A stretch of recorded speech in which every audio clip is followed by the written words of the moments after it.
Hey, it's Les from the TV Dudes.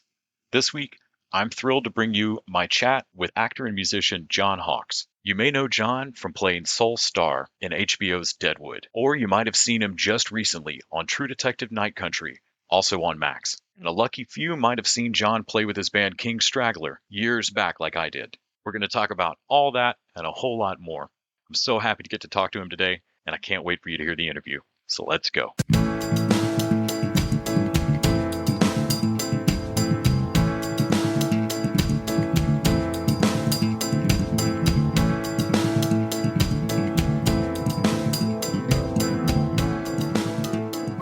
John Hawkes here.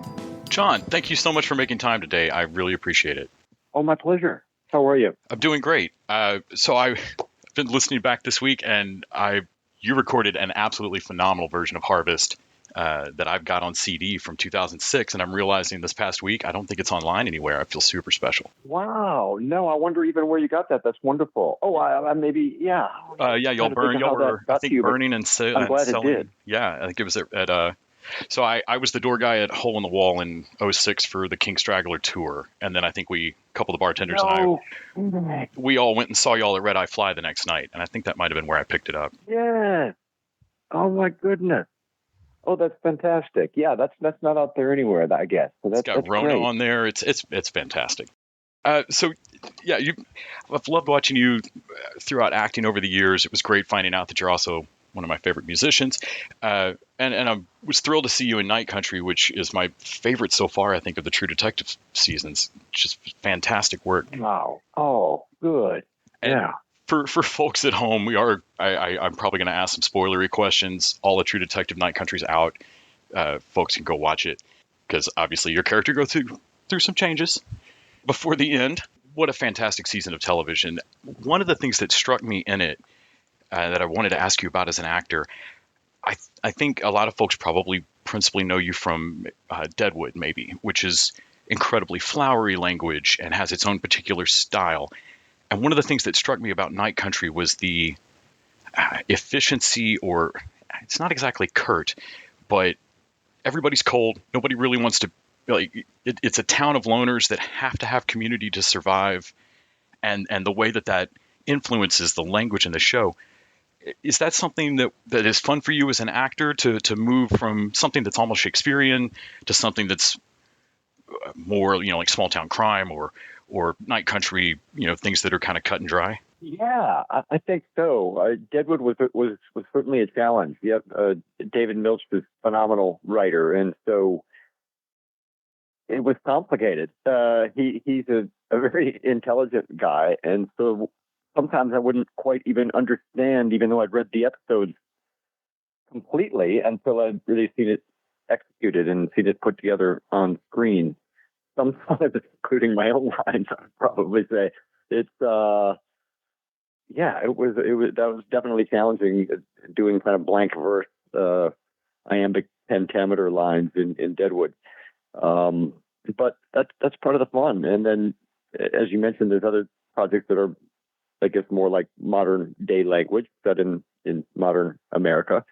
And that's a different challenge, I suppose. It's all trying to be believable, I guess, is the bottom line. Well, and that was one of the things that jumped out at me on Night Country was from the start, there's a deep past to everybody that has to come through in some really small things. I mean, you find out in episode 1 expressly that, Peter's your son, Hank, the relationship there with you and your son in the show. But honestly, it's on screen immediately. It's on screen from the way that you tell him to speak up to his boss and that's not a coworker thing. That's absolutely a dad going, son, step it up. That's clever writing on her part, rather than to just kind of state things to, as a storyteller, you never want to show and tell. You want to kind of do one or the other. And I think Issa was especially adept at the way she unravels people and character and plot. Can you talk about how you got involved with the show and the kind of evolution of the character in the story? Sure. Not, exactly sure. I never asked, why Issa asked to asked for me to play Hank, but I hadn't worked in a long time through COVID, and was kind of enjoying time off after hustling for 45 years. Um, but Jodie Foster's a hero of mine, and Issa and I met. My first FaceTime meeting I ever had was with Issa Lopez. She was in Reykjavik already at that point. This was a couple summers ago now, and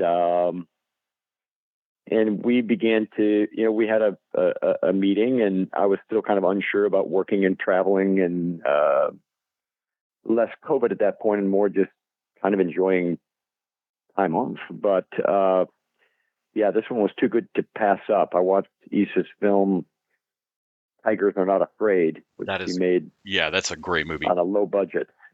Yeah, wonderful film.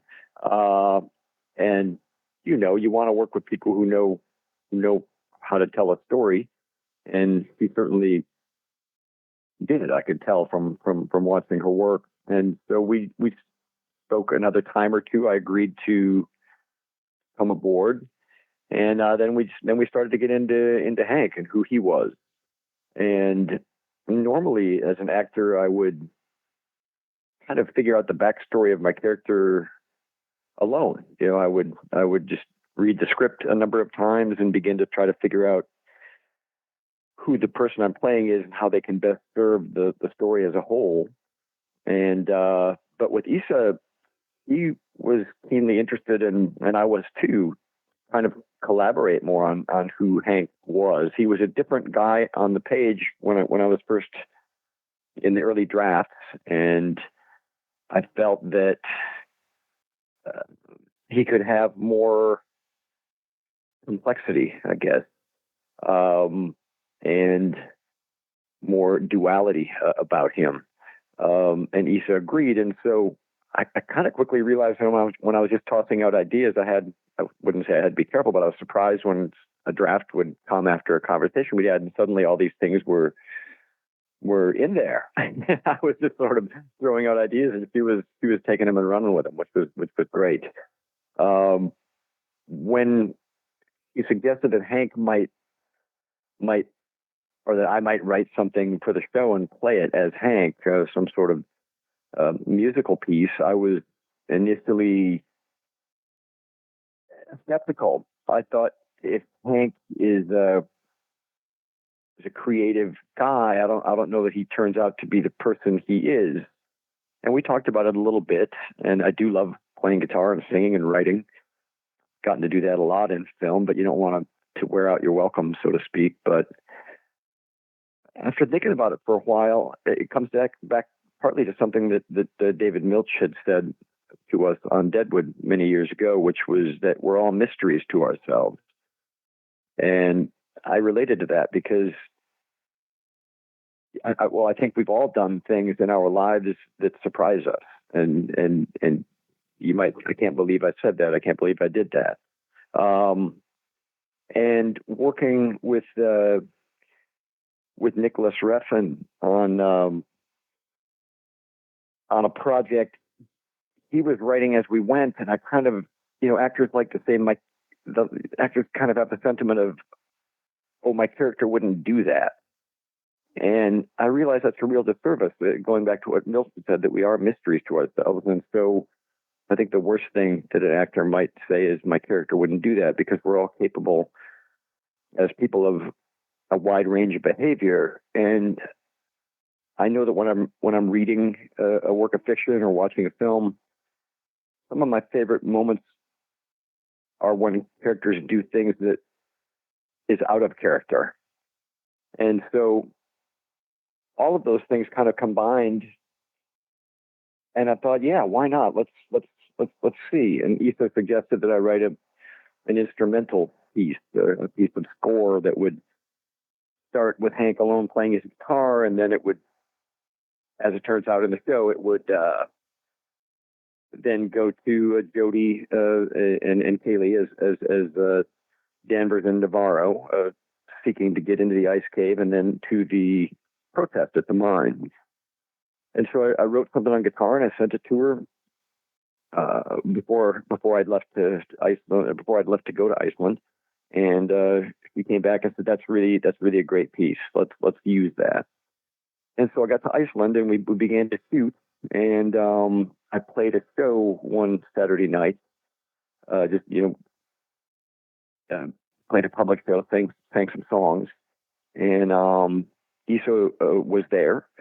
And afterwards says, "Well, you got to sing. You got to write. You got to write actual words for this." And we can't say argued, because that was never the case with Issa. We good-naturedly debated for another month or so, with her saying there's got to be words, and I'm saying I don't think so. It's a score piece, and I don't think it's wise to have Hank kind of have a performance. It's like a guy having some sort of, it just strained credibility to me. But luckily, Issa's smarter than I, and went out, and fairly quickly, before we were to record it, I figured out some words and a melody, and that's what ended up there. And I'm so pleased that it stayed in the show. And I didn't think it would. I never asked her. I only found out at the premiere that it stayed in the show, when the composer Vince Pope approached me and talked about it. And he did what I was hoping would happen, which was to kind of orchestrate it beyond the living room. It starts out with a guy on a guitar singing, and then kind of becomes a bigger piece. So that was exciting. Yeah, it kind of changes, moves across that line into score.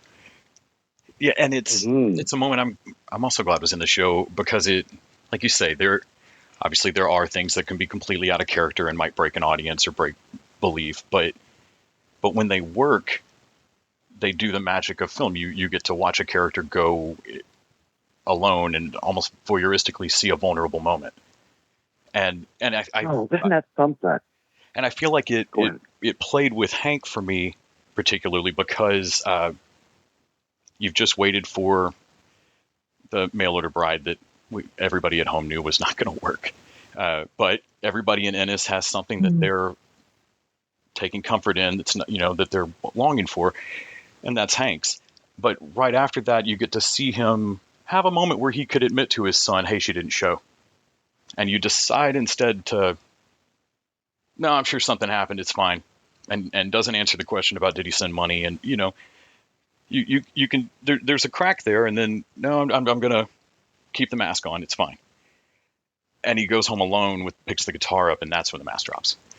And I thought that all worked beautifully. Was glad it stayed in the show. I mean, I'm also biased. I like hearing you play and sing.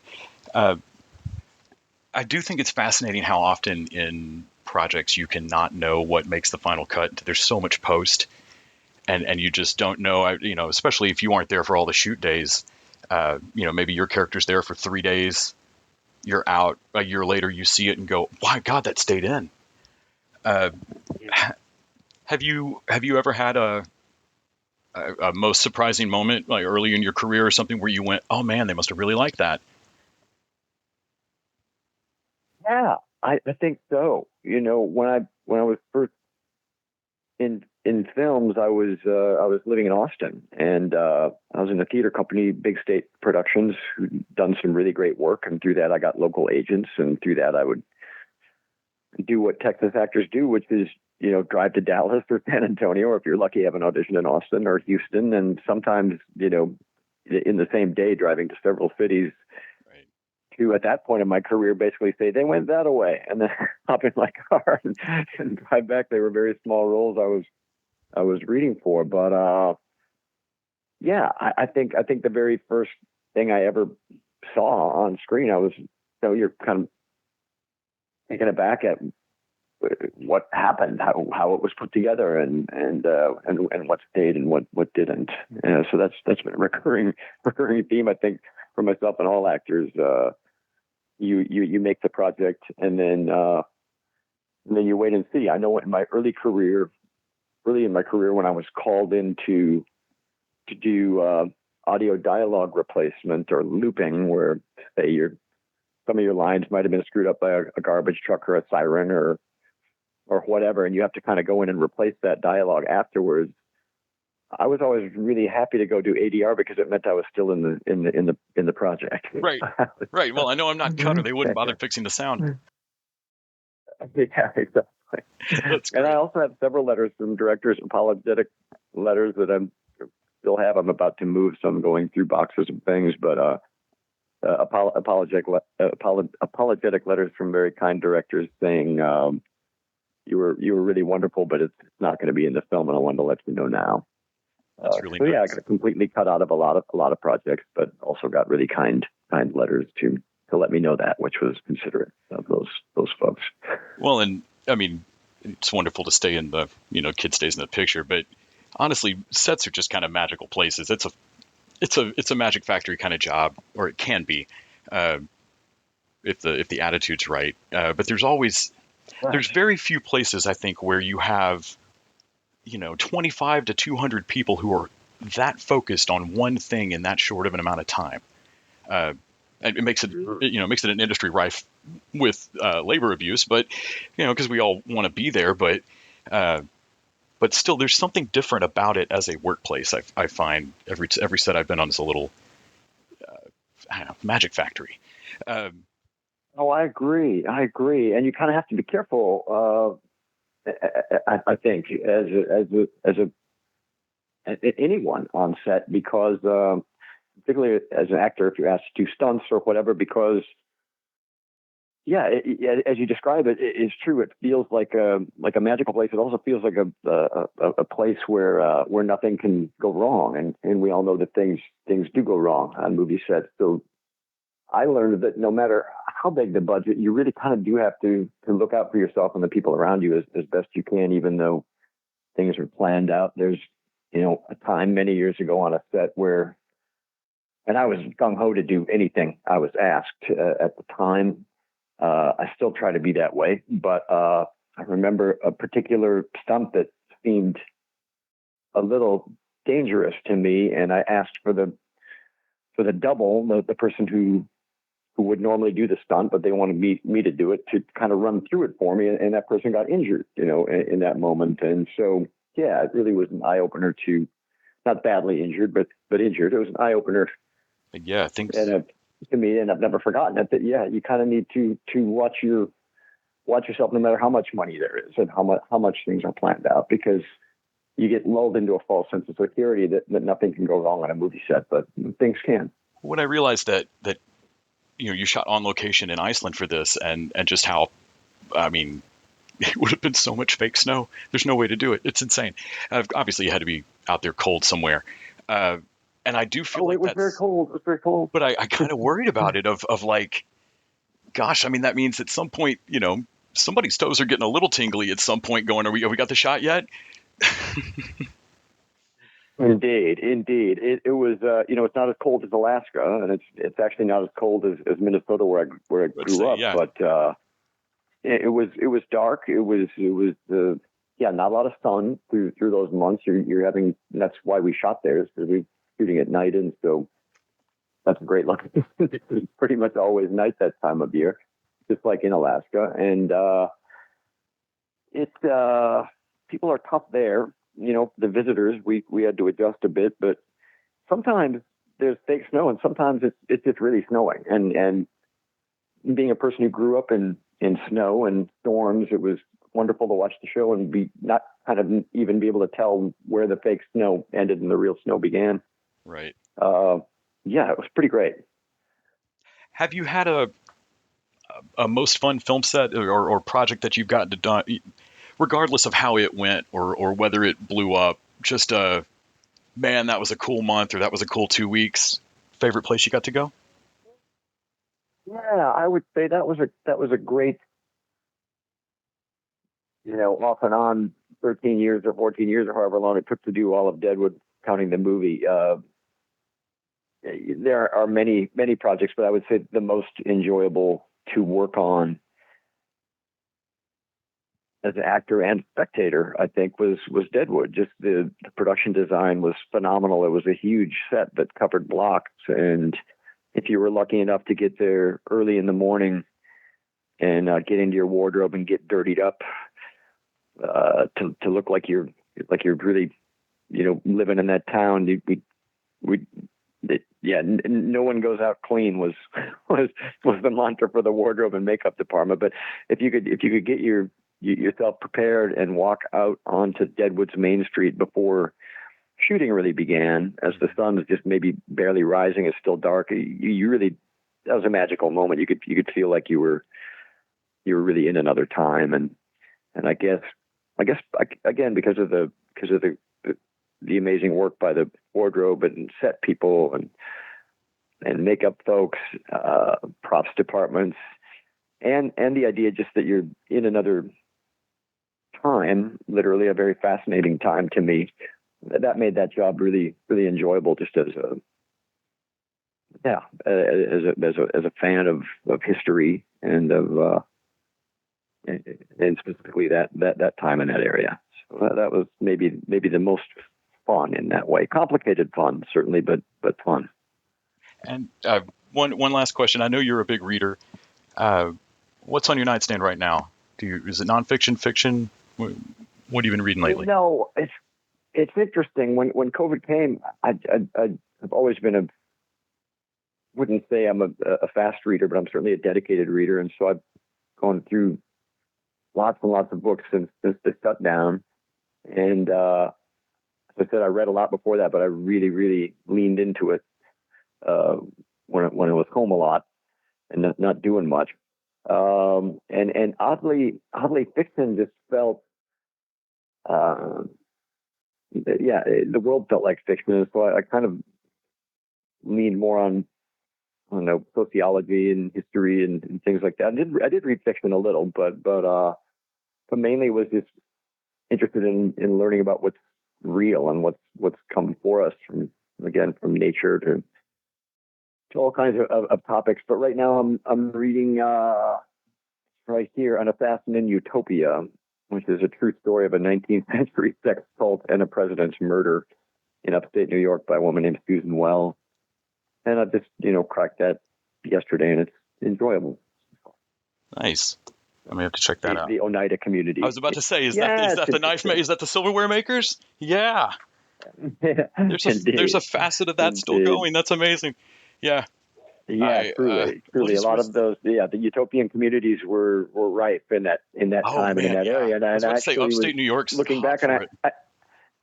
Yes, the burned over district or whatever they called it, but I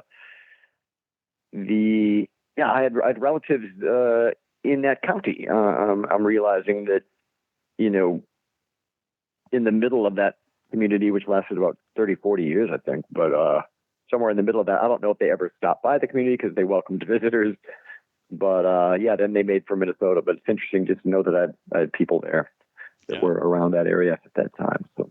And somebody's going to do a history of upstate New York, stretching from them to Nexium. That's going to be wild. Mm-hmm. Yeah. Well, thank you so much. Yeah. Well, take your time. If you got anything else, I'm happy to stay on for a moment. If we're good, we're good. Whatever you need. Well, I read that you got into golf, and I did want to ask if you got to play while you were in Iceland. No golf in Iceland. It was, and it just kind of was, as much as I enjoy golf, and it was something that I'd always take up when I was older. And then, never really believed that. But when COVID came, it was a great outdoor activity. I had a lot of friends who play, met a lot of other people, and still really find it a great walk in nature and a little physical activity. And I play with strangers, with friends, doesn't much matter.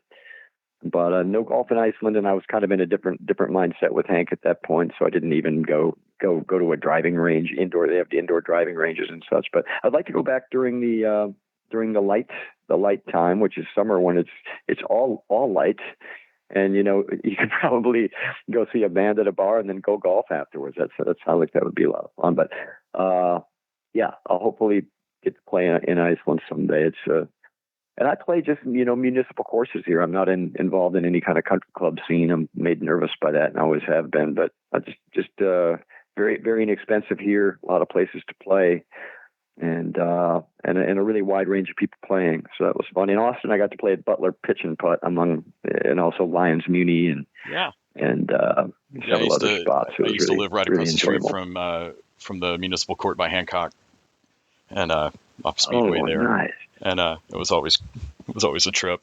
People just couldn't believe that there were 9 holes there. That one. I used to live at 45th and Red River, so Yeah. I think maybe once or twice in my 20s I went over there and played, but certainly played it on this last trip. I was in Austin in May for a couple of weeks, and then in October, all to do with this band that I was in called Meat Joy that got together after an Austin band that got together after a 38 and a half year absence and re-released our strange little record and played a bunch of shows in Austin and played on KUT, and Nice. it was really enjoyable. That was really great. Well, and it was great getting to meet you briefly. Gosh, 18 years ago. I want to think about that. Wow. And it's always I great think to see you on 2006, screen. right? Yeah. And it's always great to see you on my screen. Yeah, you're just an actor I absolutely love to see work. I'm so glad to see you in True Detective. Obviously, Hank's probably done. No more Hank. No more Hank, unfortunately. What a wild show. Thank you so much for talking to me about it and making time today, John. I really appreciate it. Oh, Les, thank you so much. Thanks for the great questions, and I really enjoyed talking with you. Thanks so kindly. Yeah. Have a great rest of your day. Yeah, you too. Bye.